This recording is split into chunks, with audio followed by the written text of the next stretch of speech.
यदि तपाईले राष्ट्रिय परिचय पत्र बनाइसक्नु भएको छ भनेपछि तपाईले घरमै बसी आफ्नो नामलाई मतदाता नामावलीमा दर्ता गराउन सक्नुहुनेछ।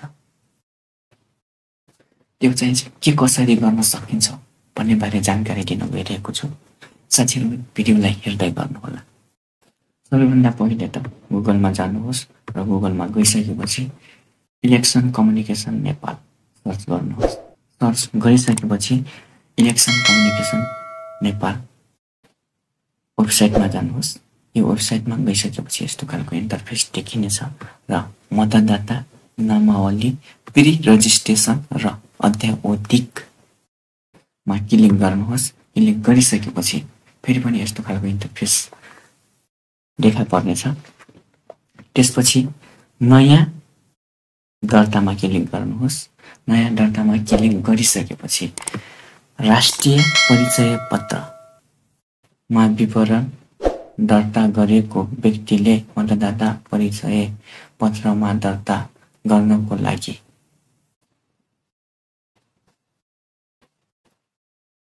यसमा चाहिँ राष्ट्रिय परिचय पत्र नम्बर हाल्नुहोस्। आफ्नो राष्ट्रिय परिचय पत्र नम्बर यहाँ चाहिँ टाइप गर्नुहोस्। मैले पनि टाइप गरे, हजुर पनि गर्दै गर्नुहोस्।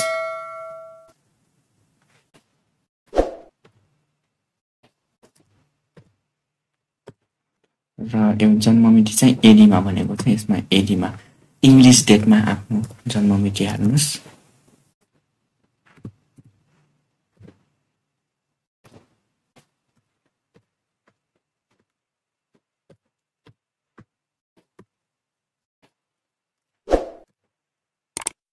र पहिलो नाम अंग्रेजीमा भनेको छ।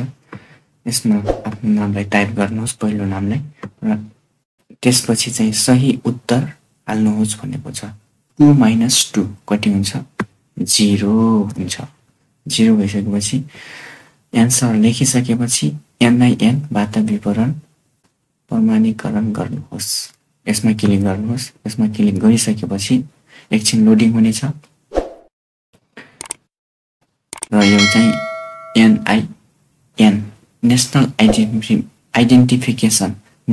आइडेन्टिफिकेसन नम्बरबाट विवरणहरू प्राप्त हुनेछ। त्यसपछि चाहिँ मतदान स्थानको नाम, यो चाहिँ आफूले कुन ठाउँमा त मतदान गर्नुपर्ने त्यही स्थानलाई छान्नुहोस्।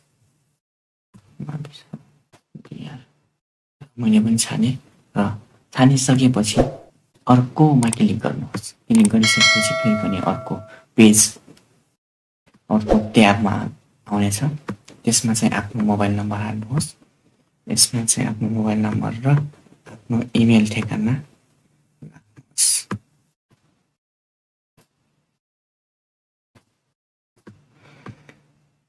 आफ्नो फोन नम्बर र इमेल एड्रेस राखिसकेपछि अर्कोमा क्लिक गरौँ फेरि। त्यसपछि चाहिँ आफ्नो नागरिकताको किसिम छान्नु पर्यो। नागरिकताको किसिम छान्नुहोस् भनेको छ। यसमा चाहिँ हजुरको नागरिकताको किसिम छान्नुहोस्। छानिसकेपछि स्थायी बसोबासको ठेगाना, यो ठेगानामा मात्र मतदाताले मतदान गर्न पाउने छन् भनेको छ। यसमा चाहिँ स्थायी ठेगाना जस्तै भन्नु पर्यो। यसमा क्लिक गर्नु पर्यो। चेक बक्समा टिक लाउनु पर्यो। अर्कोमा क्लिक गर्नुहोस्। क्लिक गरिसकेपछि हजुर यदि अपाङ्ग वर्गमा पर्नुहुन्छ भनेपछि पो गराउन सक्नुहुनेछ, नत्र पनि होइन। मा चाहिँ दिनुहोस् र अर्को अगाडि बढ्नुहोस्। अर्कोमा क्लिक गरौँ। त्यसपछि अन्य ट्याबमा आइसकेपछि चाहिँ मातृभाषा, आफ्नो मातृभाषालाई छनौट गर्नुहोस्। अनि आफ्नो मातृभाषालाई छनौट गर्छु।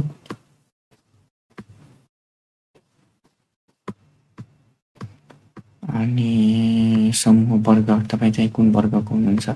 आदिवासी हुनुहुन्छ कि दलित हुनुहुन्छ कि के हुनुहुन्छ त्यही छान्न सक्नुहुनेछ हजुर। म पनि आफ्नो छाने। त्यसपछि चाहिँ निरक्षर भनेको शैक्षिक योग्यता के कति छ? साक्षर हो भने शैक्षिक योग्यता कति छ? निरक्षर भने निरक्षर पढेको छैन भने के योग्यता हुनु र साक्षर हो भने मैले चाहिँ साक्षर, म चाहिँ साक्षरमा पढेँ। 10 जोड 2 भने +2, म चाहिँ +2 योग्यता हो। छानिसकेपछि अर्कोमा क्लिक गरौँ। त्यसपछि चाहिँ